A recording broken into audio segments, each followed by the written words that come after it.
winning, right? And the problem was that the numbers that they were being chosen were not the right numbers. Yeah, well, simplifying it? Yeah, there's a lot of numbers in every business. Some mean something, some mean nothing. And you could be going down the wrong road if you're following metrics that have no correlation to either business success or, in our case, winning games.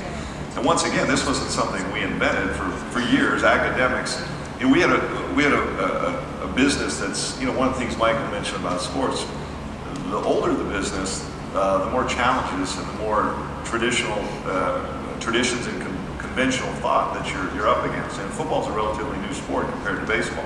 Baseball's will start in the mid-1800s. So the longer it goes on the same way, the harder it is to change. But for us, it was simply put, out of necessity, if we had $1, where were we going to get the most efficiency from that? And once again, people had written, hey, you know, Bill James, I go back to him, he's really the guy who's, to me, who started this whole thing.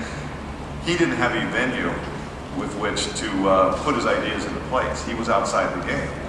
I was now in the game. My mentor had come up on Bill James. It was Sandy Alderson. He had taught himself the game through reading books. And he was a guy I worked under. So now I had the forum and the platform and really no other choice. And so for us, the numbers that we invested in, per se, the skill sets that we invested in had to be the ones that correlated most to winning.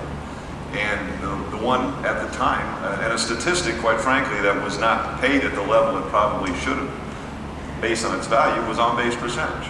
So we were able to pile all our chips into guys who, quite frankly, got on base, and on-base percentage had the strongest correlation to winning games. And there was a lot of other things in sports that people assumed had an impact on winning. And we're investing in it. And quite frankly, for us, you know, once again, going back to Bill James, he said, no, this is the statistic that has the most impact on winning. And so we basically threw all our chips on this because it's the best way for us to get a return on our dollar.